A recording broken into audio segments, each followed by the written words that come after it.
하나님 말씀 민수기 9장 15절로 23절 말씀 한 절씩 교독하겠습니다. 성막을 세운 날에 구름이 성막 곧 증거의 성막을 덮었고 저녁이 되면 성막 위에 불 모양 같은 것이 나타나서 아침까지 이르렀으되 항상 그러하여 낮에는 구름이 그것을 덮었고 밤이면 불 모양이 있었는데 구름이 성막에서 떠오르는 때에는 이스라엘 자손이 곧 행진하였고 구름이 머무는 곳에 이스라엘 자손이 진을 쳤으니 이스라엘 자손이 여호와의 명령을 따라 행진하였고 여호와의 명령을 따라 진을 쳤으며 구름이 성막 위에 머무는 동안에는 그들이 진영에 머물렀고 구름이 성막 위에 머무는 날이 오랠 때에는 이스라엘 자손이 여호와의 명령을 지켜 행진하지 아니하였으며 혹시 구름이 성막 위에 머무는 날이 적을 때에도 그들이 다만 여호와의 명령을 따라 진영에 머물고 여호와의 명령을 따라 행진하였으며 혹시 구름이 저녁부터 아침까지 있다가 아침에 그 구름이 떠오를 때에는 그들이 행진하였고 구름이 밤낮 있다가 떠오르면 곧 행진하였으며 이틀이든지 한 달이든지 1년이든지 구름이 성막 위에 머물러 있을 동안에는 이스라엘 자손이 진영에 머물고 행진하지 아니하다가 떠오르면 행진하였으니 함께 읽습니다. 곧 그들이 여호와의 명령을 따라 진을 치며 여호와의 명령을 따라 행진하고 또 모세를 통하여 이르신 여호와의 명령을 따라 여호와의 직임을 지켰더라. 아멘. 오늘 이 말씀으로 주님 주시는 메시지를 함께 받도록 하겠습니다. 오늘의 말씀은 순종입니다. 순종. 설교단에서 아마 가장 많이 선포되는 주제 가운데 하나일 겁니다. 믿음이란 순종하는 것이다. 성숙한 성도는 순종의 사람이다. 저도 많이 설교했고요. 또 다른 교육자들도 새벽이나 수요일에 설교하는 걸 들어보면 순종에 관한 메시지를 많이 선포합니다. 그만큼 성경에서 순종이 자주 강조가 된다는 의미일 것입니다. 그런데 자꾸 듣다 보면 부담이 될 수도 있을 것 같아요. 뭐 또 순종이냐 그런 생각이 들 수도 있을 것 같고요. 또 혹시나 오해할 수도 있을 것 같아요. 목사한테 순종하라는 건가? 높아심에 말씀드립니다만은 그런 뜻은 아닙니다. 목사에게 순종하는 것이 아니고 주님께 순종하라. 목회자와 온 성도가 함께 주의 말씀에 순종하고 우리의 뜻, 내 뜻보다 주님의 뜻에 순종하라. 바로 그 순종의 가르침이 되겠습니다. 오늘 다시 한번 이 귀한 메시지 순종을 묵상합니다. 마음 열어 묵상하실 때에 귀한 깨달음의 시간이 되시고 저와 여러분 정말로 순종하는 사람이 될 수 있기를 바랍니다. 뜨뜻한 그런 결단의 시간이 되시기를 주님의 이름으로 축원합니다. 바로 들어갈게요. 순종이란 무엇인가? 순종을 묵상하는데요. 순종이란 도대체 무엇인가? 우선 첫째, 순종은 구름을 쫓아가는 것이다. 오늘 주님께서 우리에게 주시는 말씀이 되겠습니다. 느낌의 차원인데요. 순종의 길이 어떤 길이냐? 마치 구름을 쫓아가는 것과 같은 그런 길이다. 오늘 주님께서 우리에게 주시는 말씀입니다. 오늘 본문 보시면 구름 이야기입니다. 온통 구름, 처음부터 끝까지 구름이라는 단어가 쭉 나오게 되는데요. 굉장히 독특한 본문이죠. 광야길을 걸어가던 이스라엘 백성들에게 요구하신 이동의 원리입니다. 광야길을 40년을 이분들이 걸어갔는데 그 광야길을 걸어갈 때에 무엇을 따라서 걸어가라? 구름을 따라가라. 이렇게 되는 거예요. 조금 특별한 구름은 구름입니다. 밤에는 이제 불길이 나와서 불기둥이라고 했는데 구름이에요. 낮에 보면 하얀 구름입니다. 여하튼 구름이 일어나면 너희도 일어나고 그 구름이 동쪽으로 가면 너희도 전부 줄지어서 동쪽으로 가고 갑자기 구름이 서쪽으로 딱 방향을 틀면 너희도 전부 유턴해가지고 서쪽으로 가라. 그러다가 어느 순간 구름이 딱 멈췄으면 뭐예요? 너희도 그 자리에서 그냥 텐트 치고 거기서 자라. 이렇게 명령을 하셨어요. 이 생각하면 참 기이한 명령입니다. 황당할 수도 있어요. 이 광야에서 이 구름을 쫓아가라고? 성도 여러분, 주님께서 주시는 메시지가 뭘까요? 이 구름을 통해서 주께서 이스라엘 백성들에게 가르치고자 하신 신앙의 원리가 도대체 무엇일까? 순종입니다. 주님께서 지금 순종의 길을 가르치고 계십니다. 그런 문구가 자주 나왔죠. 여호와의 명령대로 행하였더라. 순종했더라. 그 순종을 가르치는 장면입니다. 우리 신앙에 있어서 순종이 차지하는 자리는 굉장히 크죠. 신앙의 중심에 있는 그런 언어들이 많이 있습니다만은 빠질 수 없는 것이 또 이 순종입니다. 핵심 덕목이죠. 주의 백성은 곧 순종하는 사람이다. 그렇게 말씀드려도 과언이 아닐 겁니다. 주님의 백성의 시작이 아브라함이라고 할 수 있는데 아브라함이 어떤 사람이었느냐? 이분을 보통 믿음의 조상 그렇게 부르잖아요. 믿음의 조상이라고 하는데 그 실제 내용이 뭐냐? 순종의 사람이었어요. 아브라함의 믿음은 곧 순종이었습니다. 하나님이 아브라함에게 명령하시기를 너는 본토 친척 아비 집을 떠나라. 너의 고향을 떠나라. 당시로서는 이게 쉽지 않은 명령이었습니다. 당시 사람들은 대부분 고향에서 나고 거기서 자라고 거기서 살다가 거기서 죽는 거예요. 그게 가장 안전하고 행복한 곳이었기 때문에. 그런데 하나님이 명령하시기를 아브라함아 내가 너를 통해서 새로운 역사를 시작하고 싶다. 너의 고향을 떠나라. 그랬을 때 아브라함이 그 말씀에 어떻게 해요? 순종합니다. 예, 그렇게 하겠습니다. 바로 그때 새로운 역사가 시작이 되었습니다. 순종과 함께 주님의 백성의 역사가 시작되었다는 거예요. 실패의 역사도 마찬가지입니다. 인류가 타락해서 실패할 때가 있었죠. 그런데 그 실패의 핵심도 뭐였느냐? 그것도 순종이었어요. 불순종이었습니다. 주님께서 아담과 하와에게 명령을 내리셨죠. 동산에 있는 모든 실과는 다 먹어도 된다. 배불리 먹고 살아라. 그런데 딱 하나 동산 중앙에 있는 선악을 알게 하는 나무의 열매는 먹지 마라. 그거는 하나님의 영역으로 제외해 두면 좋겠다 했는데 어떻게 해요? 불순종합니다. 순종하지 않았습니다. 바로 거기서 인류의 타락이 시작이 됩니다. 그만큼 이 믿음에 있어서 순종이 차지하는 자리는 정말 핵심이에요. 믿음의 역사는 곧 순종의 역사였고 순종의 실패는 곧 믿음의 실패였다고 해도 과언이 아닐 것입니다. 그런 의미에서 주님의 백성을 훈련시키고 주님의 백성을 양육할 때에 이 순종 교육이 빠질 수가 없어요. 수많은 귀한 가르침이 있지만은 순종을 가르칠 수밖에 없는 거예요. 특별히 지금 주님께서 이 중요한 시점에 그 교육을 하고 계신 거예요. 이 순간이 굉장히 의미가 있는 것이 다시 한번 새로운 주의 백성의 역사가 시작이 되는 겁니다. 아브라함 때 시작이 되었는데 중간에 조금 어그러진 길로 갔었고요. 다시 한번 새로운 주님의 백성의 역사가 시작이 되는데 출애굽과 함께 시작이 됩니다. 400년 동안 노예 생활을 끝내고 이제 약속의 땅 가나안 땅으로 진군을 하는 거예요. 주의 백성의 새로운 역사가 시작이 되는 거예요. 이때 주님이 무엇을 가르쳐야 될까? 참 가르쳐야 될 것이 많이 있죠. 예배도 가르쳐야 되고 주님과의 내밀한 사귐도 가르쳐야 되고 성도의 삶이 어떠한 것인지 믿음으로 나아가는 삶이 어떠한 삶인지를 가르쳐야 될 이 항목들이 굉장히 많아요. 그런데 그중에 빠질 수 없는 게 뭐예요? 그게 바로 순종입니다. 그래서 오늘 주님께서 순종을 가르치시는 거예요. 그런데 문제는 이 참 중요한 덕목인 이 순종을 어떻게 가르칠 것인가? 중요한 만큼 정말로 신중에 신중을 기해서 잘 가르쳐야 되잖아요. 주님께서 택하신 방식이 뭐였다고요? 구름입니다. 제가 좀 뜸을 들여왔는데 참 중요한 대목이에요. 정말로 중요한 순간에 중요한 가르침인 순종을 가르치는데 어떻게 보면 주님께서 의외의 방법을 동원하십니다. 무엇을 따라서 살아가라? 구름을 따라서 살아가라.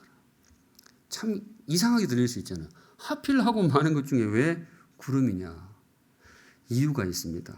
왜 구름을 가지고 순종을 가르치느냐? 이유인즉 그게 순종이기 때문에 그래요. 순종의 길이 느낌상 어떤 느낌이 드느냐? 구름 따라가는 느낌이 들 수가 있어요. 쉽지가 않은 거예요. 따라갈 건 많이 있는데 하필 이 구름, 어디로 튈지 알 수도 없는 이 구름을 쫓아서 걸어가는 것, 그걸 교육을 시키는데 왜 그렇게 하시느냐? 성도 여러분, 순종의 길은 이 걸어가는 사람의 느낌이 그렇게 들 수도 있어요. 무엇을 따라가는 것 같다고요? 구름을 따라가는 것 같은 느낌이 들 수도 있다. 세상에 도무지 종잡을 수 없는 것이 두 가지가 있다고 해요. 어디로 튈지 도무지 알 수가 없는 것. 그 중에 하나가 구름인데 나머지 하나가 뭘까요? 여자의 마음이라고 합니다. 혹시 공감이 되시는지 모르겠어요. 프로이트라고 유명한 심리학자가 있잖아요. 유명하신 분이죠. 이분이 노년에 그런 이야기를 남겼다고 해요. 내가 일평생 사람 마음을 연구했는데 그래서 사람 마음은 내 웬만큼 아는데 도무지 알 수가 없는 것이 하나가 있다. 그게 뭐였을까요? 여자의 마음이다. 제가 이 글을 보고 이분 별로 안 좋아했는데 이 글을 보고 이분 대학자다 제가 인정을 하게 됩니다. 저도 이제 가족 중에 여자가 많아서 어려서부터 지금까지도 쭉 꽤 여자들을 많이 가까이 했어요. 저희 누이도 많고 집안에 딸도 둘이고 와이프도 여자고. 그래서 제가 꽤 이제 여자들하고 가까이 사는데 지금까지도 그래요. 도무지 참 알 수가 없는 게 뭐예요? 여자의 마음을 잘 모르겠어요. 근데 제가 남자라서 그렇겠지 그것도 아니더라고요. 여자들도 여자 마음을 잘 모르겠나 봐요. 고향에서 저희 누나가 가끔 전화 옵니다. 전화 와가지고 다짜고짜 이래요. 야, 너가 엄마 좀 데리고 가라. 도대체 이해가 안 된다. 나로서는 도저히 감당이 안 된다. 약간 농담을 섞었습니다만 가끔 그런 이야기 할 때가 있어요. 잘 이해가 안 되나 봐요. 그런데 저 같은 사람이 어떻게 이해를 하겠어요. 그런데 여자의 마음도 그렇지만은 또 한 가지 도무지 알 수 없는 게 있어요. 구름이죠, 구름. 구름이 어디로 갈지는 아무도 몰라요. 특별히 이 광야 상황에서 구름이 어디로 갈지를 누가 알겠어요. 우리 여름철이 되면 우리 기상청이 욕을 얻어먹는 경우가 많잖아요. 요즘은 좀 덜합니다만은 몇 년 전에 한번 정말 심각하게 비난을 받았던 적이 있죠. 예보가 자꾸 틀리는 거예요. 비가 온다고 그랬는데 햇빛이 쨍쨍하고 날씨가 맑다 그랬는데 소나기 확 오고 특별히 태풍 올 때 일본으로 간다고 예보를 했는데 한국으로 우리나라로 상륙을 해버리고 또 우리나라로 온다고 예보해가지고 전부 이제 불안 가운데 긴장하고 있는데 그냥 동해로 빠져나가 버리고 이런 경우가 있었던 거예요. 그래서 왜 이러느냐 막 그렇게 비난을 하면서 했는데 제가 재밌는 그 인터넷 댓글을 하나 본 적이 있어요. 이 사실은 아닌 것 같은데 인터넷에 떠도는 이야기가 우리 기상청 슈퍼컴퓨터가 중국제라서 그렇다. 이런 이야기가 막 젊은 사람들이 그런 말을 하나 봐요. 근데 제 생각에는 그거 아니에요. 컴퓨터 문제가 아니고 제 생각은 그래요. 이 상대가 구름이라서 그래요. 이 구름이 어디로 튈지를 누가 알겠냐고요. 이 태풍이 불다 보면 이리 갈 수도 있고 저리 갈 수도 있고 제가 너무 이해해 드린지 모르겠는데 여하튼 구름은 힘든 거예요. 예측하기가 힘이 들어요. 그런데 주님께서 이 이스라엘 백성들, 이 귀한 백성들을 훈련시키는데 그 아이템을 뭘로 잡으셨느냐? 구름을 잡았습니다. 메시지가 있겠죠. 순종이 그렇다라는 거예요. 순종하는 것이 쉽지 않아요. 오직 말씀대로, 오직 주의 말씀대로 구호는 굉장히 거창하고 설교할 때는 굉장히 거룩해 보이는데 이게 막상 실천하려고 삶에 딱 들어가면 이게 쉽지가 않아요. 구름을 따라가는 듯한 그런 느낌이 들어요. 다들 내 생각이 있고 다들 나름의 판단력이 있는데 그거 다 제쳐두고 주의 말씀대로 막상 닥치면 쉽지가 않은 거예요. 특별히 이제 안 믿는 분들 눈에는 정말 그렇게 보일 수가 있어요. 말씀을 따라 산다고? 성경이 하나님 말씀이라고? 그 몇천 년 전에 언제 기록되었는지도 불분명한 그 말씀을 믿고 인생을 거기다 건다고? 그분들을 볼 때는 우리의 모습이 정말 뜬구름 잡는 것처럼 그렇게 보일 수도 있어요. 우리 조상들 글도 아니고 외국에서 수입해온 수입 종교, 거칠게 그렇게 말하는 분들도 있거든요. 거기다가 어떻게 인생을 그렇게 하느냐. 뜬구름 잡는 소리 하고 있네. 겉으로 말을 안 해도 속으로 그렇게 볼 수도 있단 말이죠. 실제로 그런 면이 있는 거예요. 그런데 제가 이제 설교 준비하면서 생각해 보니까 혹시 우리 성도들의 마음 속에도 그런 생각이 들 수 있지 않을까. 제가 그래 오늘 한번 여쭤보고 싶어요. 우리 성도 여러분, 가끔 설교 듣다가 뜬구름 잡는 소리처럼 들릴 때도 있습니까?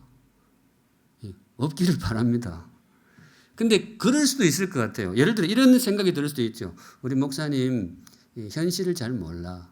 우리 목사님은 사회생활을 잘 안 해봐서 현실을 세상 물정을 잘 모르시는 것 같아. 그냥 말씀은 말씀이지만은 그 말씀은 말씀이지만은 그걸 현실에 그대로 하려면 그게 쉽지가 않아요. 혹시 제가 설교할 때 그런 생각을 품으시는 분이 있지 않을까 조금 조심스러운 마음이 듭니다. 혹시 그럴 때가 있으십니까? 그런데요, 제가 그 마음 이해가 돼요. 제가 설교 준비하면서도 그런 생각이 저도 얼핏 들 때가 있어요. 이 말씀은 정말 성경 말씀이지만은 우리 성도들한테 참 어떻게 다가갈까 조심스러울 때가 있습니다. 그때 제가 쓰는 이 좀 독특한 표현이 있어요. 아마 기억하실 거예요. 제가 설교하다 이런 말씀 가끔 드립니다. 성도 여러분, 쉽지 않지만은 믿음으로 받을 분은 주의 말씀으로 받으세요. 제가 그 표현을 자주 씁니다. 왜 그런가 하면 저도 그래도 이 땅을 살고 있는데 이 땅 현실을 완전히 모르지는 않잖아요. 근데 그 삶을 보고 성경 말씀을 보니까 이거는 내가 설교를 하지만은 우리 현실을 살아가는 성도님들한테 참 와닿기가 그렇게 쉽지는 않을 수 있겠다. 그런 생각이 드는 거예요. 그때는 제가 이 말을 해요. 성도 여러분, 참 쉽지는 않지만은 믿음으로 받으실 분은 주의 말씀으로 받으시기 바랍니다. 조심스럽게 접근할 때 그 표현을 쓰는데요. 오늘 한 번 더 그 표현을 씁니다. 사랑하는 샘물 성도 여러분, 말씀에 순종하는 길이 때로 구름 잡는 소리처럼 들려도 믿음으로 받으실 분은 그 길을 걸어가시기를 주님의 이름으로 축원합니다. 쉽지는 않습니다. 저도 많이 경험하지만 쉽지 않습니다. 내 생각도 있고 내 판단도 있는데 그거 내려놓고 말씀을 따라 사는 것 쉽지 않아요. 상식도 있고 사회적인 통념도 있고 참 우리가 동원할 수 있는 잣대들이 많은데 그거 다 내려놓고 기도하면서 주의 뜻을 구해서 사는 것 이거 쉽지 않아요. 그런데 성도 여러분, 저와 여러분 그 길을 걸어갈 수 있기를 바랍니다. 구름 잡는 소리처럼 들려도 말씀대로 살고 구름을 잡는 것처럼 보여도 기도하면서 주의 뜻을 구하며 살 수 있기를 바랍니다. 왜냐? 그게 신앙이고 그게 주의 백성의 길입니다. 광야 40년 이스라엘 백성들에게 주께서 요구하시고 훈련시키신 내용이 그거였습니다. 구름 따라 살아가시는 우리 샘물 성도들 되시기를 주님의 이름으로 축원합니다. 저 하늘의 구름은 아니고 말씀의 구름, 기도의 구름을 따라가시는 저와 여러분 되시기를 주님의 이름으로 축원합니다. 한 걸음 더 나아갈게요. 순종이란 무엇인가? 둘째는 이겁니다. 첫째가 순종은 구름을 따라가는 느낌이다. 그렇게 말씀드렸는데요. 둘째는 순종은 살아계신 하나님을 만나는 길입니다. 누구를 만나요? 하나님을 만나요. 순종이 구름을 쫓아가는 것 같다. 이게 무슨 말이겠어요? 별로 가고 싶지 않다는 길이거든요. 썩 내키지 않는 거예요. 너무 좀 그러는 거예요. 그런데 그럼에도 불구하고 오늘 주께서 그 길을 가라 명령하시는 이유가 있어요. 이유인즉 그 길에서 살아계신 하나님을 만나기 때문입니다. 바로 그 길에서 살아계신 하나님을 만나게 됩니다. 우리 사랑하는 샘물 성도 여러분, 하나님 만나기를 원하시죠? 저도 그래요. 정말로 살아계신 하나님을 정말 진하게 만나고 싶어요. 성경이 비결을 소개합니다. 순종하라. 말씀에 순종하라. 구름 잡는 느낌이 들어도 말씀에 순종하고 뜬구름 잡는 소리라고 누가 말을 해도 기도하면서 하세요. 바로 그 길에서 살아계신 하나님을 만나게 될 것입니다. 이스라엘 백성이 40년 동안 경험한 게 그거예요. 이분들 정말 문자 그대로 40년을 구름과 함께 살았어요. 구름이 일어나면 자기들도 일어나고 구름이 동으로 가면 자기들도 동으로 또 구름이 북쪽으로 방향 틀면 그쪽으로 가고 가끔은 그런 경우도 있었겠죠. 이거는 길이 아닌 것 같은데 이거는 완전히 막다른 길인데 그래도 구름이 가면 뭐예요? 갔어요. 골짜기가 나와도 구름이 나타나면 구름이 가면 그냥 가는 거예요. 그러다가 구름이 탁 멈춰 있으면 정말 가고 싶어도 그냥 거기서 버티고 있었던 거예요. 그렇게 그분들이 40년을 구름 따라 삽니다. 그런데 놀라운 것은 이분들이 회고하는 게 있어요. 40년이 지난 후에 누구와 우리와 함께 하셨다? 하나님 우리와 함께 하셨다. 우리가 광야에서 구름하고 사는 줄 알았는데 그게 아니었어요. 하나님이 우리와 함께 하셨구나. 그 구름 따라가는 길에서 이스라엘 백성들이 살아계신 하나님을 만나게 됩니다. 사랑하는 샘물 성도 여러분, 저와 여러분의 삶도 그러하기를 바랍니다. 하나님 꼭 만나며 사시면 좋겠어요. 그런데 많은 사람들이 하나님을 만나기를 원하지만은 생각만큼 잘 안 됩니다. 이유가 있겠죠. 하나님이 요새는 출장 가셔서 그러시냐? 아닙니다. 우리가 모험을 하지 않기 때문에 그래요. 하나님을 정말로 만나고 싶은데 왜 우리가 잘 만나지를 못하느냐? 이것도 좀 조심스럽지만은 믿음으로 받으실 분은 받으세요. 모험을 하지 않기 때문에 그래요. 무슨 모험이냐? 순종의 모험. 순종이라는 것이 이 체감적으로 딱 들어가 보면 이게 모험적인 요소가 있어요. 분명히 내 판단은 이게 맞고 내가 계산하면 일로 가야 되는데 주의 말씀이 성도는 이렇게 살아야 된다. 그건 모험이거든요. 무언가를 내려놓는 모험이에요. 그런데 주님을 정말로 만나고자 한다면 내 생각대로 살아가지고는 만날 수가 없어요. 내 계산대로 움직여가지고는 만날 수가 없어요. 거기서는 돈을 만날 수도 있고 또 성공을 만날 수는 있을지 모르겠죠. 대박을 만날 수는 있겠죠. 그런데 살아계신 하나님은 그 길에서는 못 만나요. 살아계신 하나님을 정말로 그분을 만나고자 한다면 순종의 길을 가셔야 됩니다. 그게 모험적으로 보여도 말씀 따라 사시고 그게 조금 어리석어 보여도 기도하면서 살아야 됩니다. 이스라엘 백성들이 만났던 그 하나님을 저와 여러분도 삶 속에서 꼭 만날 수 있기를 바랍니다. 이스라엘 백성이 그 순종의 길에서 만난 하나님이 어떤 분이셨느냐? 저는 이제 설교하면서 이름 붙이기를 좋아하는데요. 여기도 이름을 좀 붙여보았어요. 두 가지 이름을 붙여왔는데요. 하나는 셀파 하나님입니다. 우리말로 번역하면 길잡이 하나님. 이 셀파라는 사람들이 있잖아요. 에베레스트 같은 높은 이 봉우리를 올라갈 때에 길잡이로 도와주는 분들. 우리나라에도 유명한 산악인들이 많았는데 이분들이 에베레스트 산 가고 뭐 안나푸르나봉 이런 봉우리도 가고 그랬잖아요. 이분들이 그냥 혼자 가는 게 아니잖아요. 항상 누구를 대동해서 갑니다. 셀파. 그 지역에 오래 살았던 주로 뭐 네팔 사람들이 많이 한다고 제가 들었습니다. 그분들은 이름은 대외적으로 나오지는 않지만은 그 어떤 유명한 산악인도 혼자 가는 경우는 없어요. 항상 현지인 이 셀파 길잡이를 대동해서 갑니다. 왜냐? 그래야 길 잃지 않고 갈 수가 있어요. 내가 유명한 산악인이라고 막 그냥 혼자 막 가는 사람 정말 그거는 위험천만한 일이죠. 그거는 용기도 아니고 객기죠. 어리석음이고 특별히 팀원들 데리고 가면 그 다 죽일 수도 있는 거예요. 그래서 성숙한 산악인, 지혜로운 산악인은 항상 길잡이 셀파를 대동해서 가게 됩니다. 성도 여러분, 우리 인생도 그렇잖아요. 우리 인생을 두고 광야다 이렇게 말하는 것은 길을 잘 몰라서 그러는 거죠. 누구나 인생은 초행길입니다. 이 광야길이죠. 광야의 특징이 딱히 길이 없잖아요. 어디가 길이고 어디가 수렁인지 별로 구분이 없어요. 그래서 이 인생을 참 잘 살아가는 것이 참 어려워요. 길잡이가 필요합니다. 에베레스트 가는 사람만 셀파가 필요한 게 아니고 인생길을 가는 모든 사람에게 길잡이가 필요해요. 최고의 길잡이를 모시는 비결이 있습니다. 하나님, 우리 인생을 너무나 잘 아시고 인생의 설계자이신 하나님을 내 인생의 셀파로 모시는 비결이 있습니다. 그게 뭐겠어요? 성경이 말하기를 구름 따라 살아라. 순종하며 살아라. 사랑하는 샘물 성도 여러분, 저와 여러분 순종의 사람이 될 수 있기를 바랍니다. 말씀의 사람이 되시고 기도의 사람이 되시면 좋겠어요. 내 뜻도 좋지만은 하나님의 뜻을 구하며 그렇게 하루하루 살아갈 수 있기를 바랍니다. 그 길에서 주님이 우리의 셀파, 길잡이가 되어주실 것입니다. 순종의 길에서 만나는 하나님의 이름 또 하나 붙일 수 있다면요. 보호자 하나님, 그렇게 부를 수도 있어요.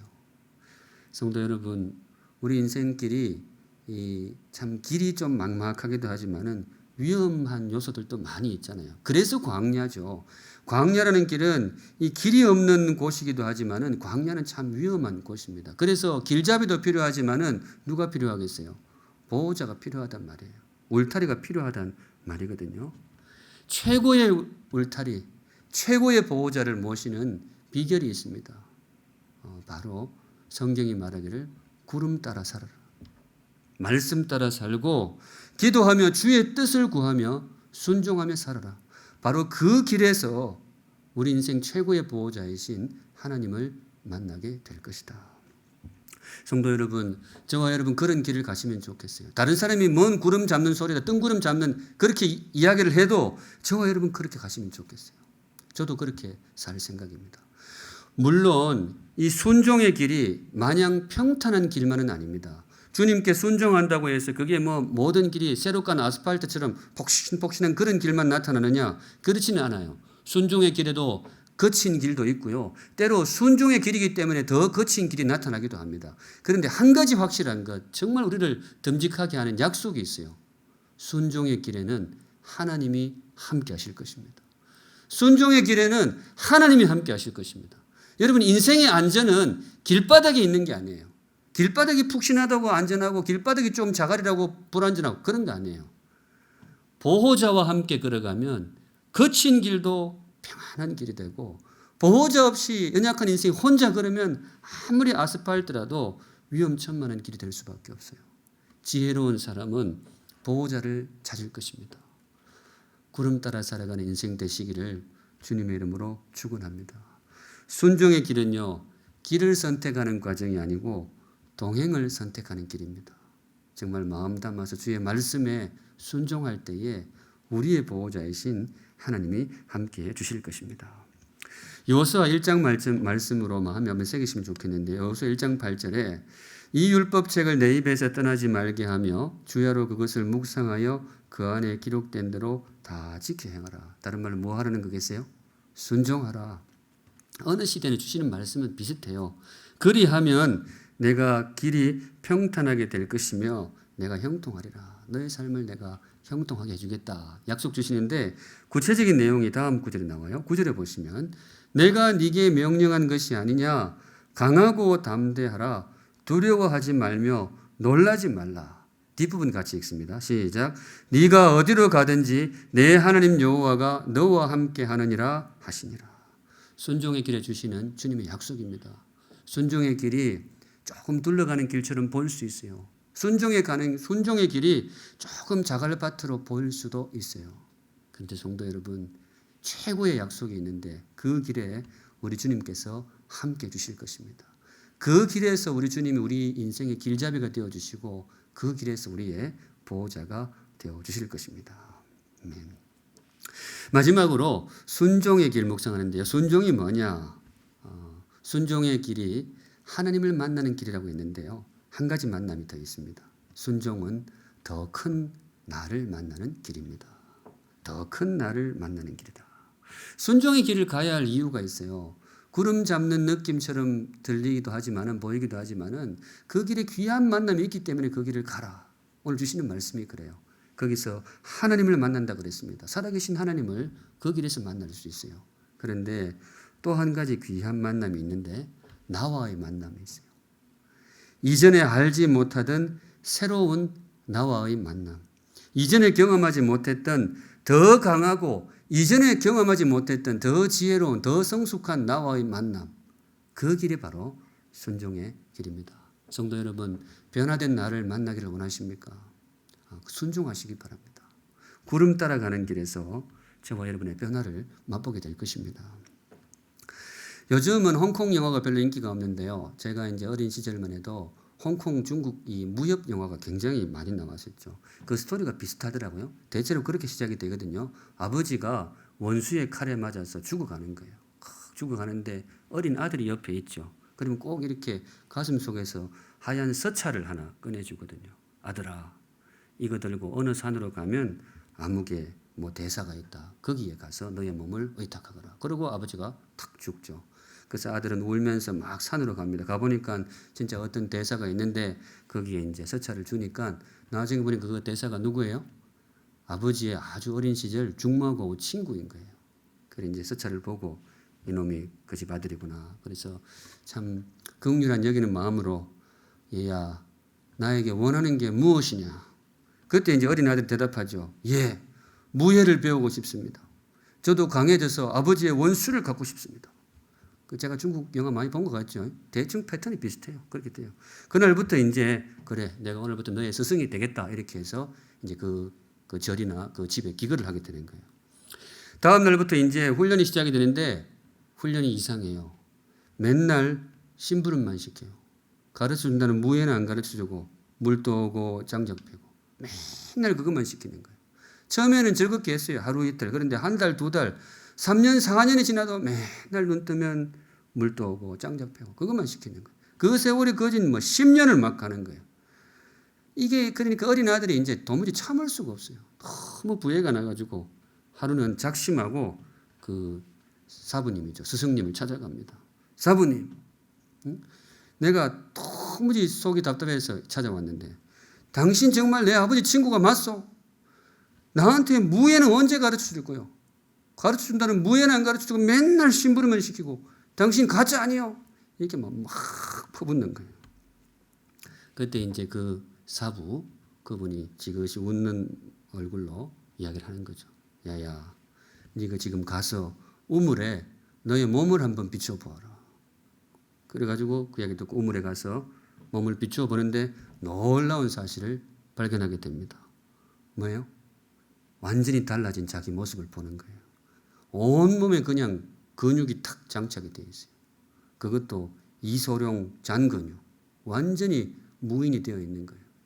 그러니까 그 10년 세월이 허송 세월이라고 생각했겠죠. 뭐 맨날 심부름 시키고 물도 오고 장작 패고 하는데 사실은 그게 훈련의 시간이었어요. 그 순종의 시간을 통해서 완전히 무인이 되어 있는 자신을 발견하게 됩니다. 뭐 중국 영화가 대충 그런 스토리였거든요. 그런데 이스라엘 백성이 이걸 경험합니다. 40년 동안 그걸 경험해요. 애굽을 떠나올 때만 해도 이 사람들 완전히 오합지졸 노예 때였어요. 노예. 완전히 당나라 군대죠. 당연한 것이 그냥 400년을 그냥 노예로 살아온 거예요. 노예 근성에 찌들어 있어요. 물론 뭐 일을 했으니까 근육은 좀 붙었는지 몰라도 이게 전혀 어떤 그런 질서도 없고 체계도 없고 아무것도 없어요. 그런데 40년 구름 따라 보낸 40년 이후에 자신들의 모습을 발견하는데 군대가 되어 있습니다. 완전히 군대가 되어 있어요. 40년 동안 매일 행군을 한 거죠. 구름 뜨면 탁 일사불란 일어나가지고 다음 주에 제가 나팔 설교를 하게 되는데 구름이 일어나면 나팔을 불어요. 나팔 불어가지고 백성들이 딱 대오를 갖춰서 행군을 하는 거예요. 이 군대 훈련 중에 제일 중요한 게 사실 행군이거든요. 사격하고 행군, 군대의 양대 훈련인데 이스라엘 백성이 40년 동안 자기도 모르게 그걸 하는 거예요. 그 기간 동안에는 굉장히 힘들었을 거예요. 뭐 이렇게 맨날 구름 따라서 광야를 돌고 여기다가 진치고 저기다가 가고 뭐 골짜기 갔다가 저기 갔다가 굉장히 답답했을 수도 있어요. 가나안 땅은 안 주고 말이에요. 네 빙빙빙 돌고 그랬는데 지나고 보니까 그것이 허송 세월이 아니었어요. 그때는 답답했는데 지나고 보니까 그것이 성숙의 시간이었고 그것이 단련의 시간이었습니다. 완전히 이스라엘 백성들을 탈바꿈시켜 놓았어요.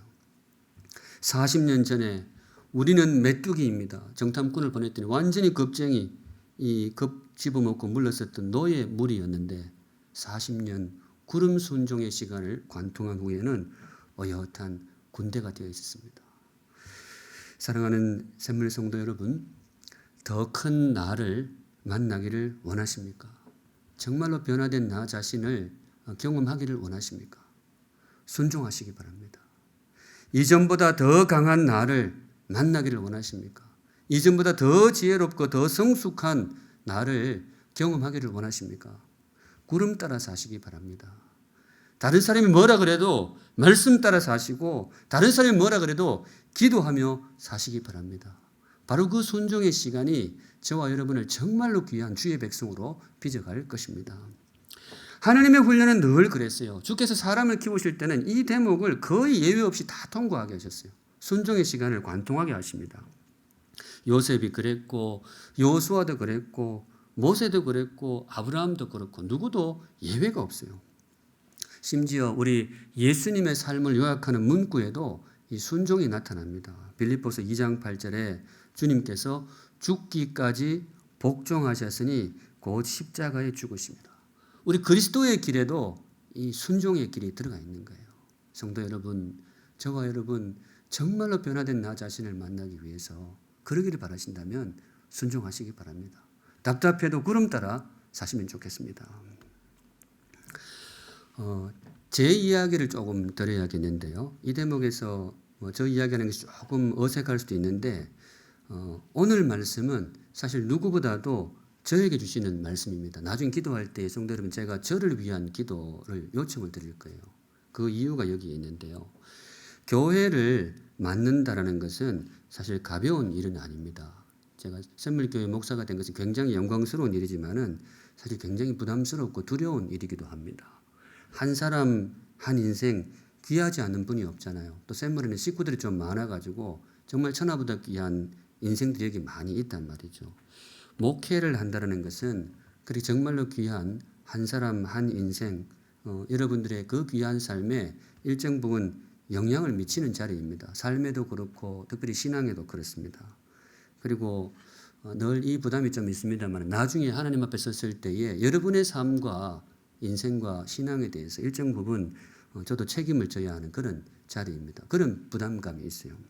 근데 제가 오늘 본문 보는데 모세의 마음이 조금 넘겨짚어져요. 물론 이분하고 저를 비교하는 것 자체는 너무나 격이 다릅니다만은 여하튼 이분이 이 40년 동안 제 느낌은 이 모세는 40년 동안 하룻밤도 제가 보기에 편히 자지는 못했을 거예요.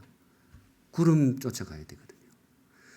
그 200만 남자만 60만 되는 그 200만 대군을 이끌고 광야로 나온 거예요. 나올 때야 그날 좋죠. 해방된다고 좋죠. 그런데 일단 나와놓으면 참 기가 차는 거예요. 40년을 그 광야를 돌아다니는데 어떻게 이끌 거예요? 주님이 내세우신 것이 딱 하나밖에 없어요. 뭐 쫓아가거라? 구름을 따라가거라. 제가 넘겨짚어 보면 이분은 아침에 눈만 뜨면 뭐예요? 구름을 보는 거예요. 정말 눈을 부릅뜨고 구름의 움직임에 주시를 했을 겁니다.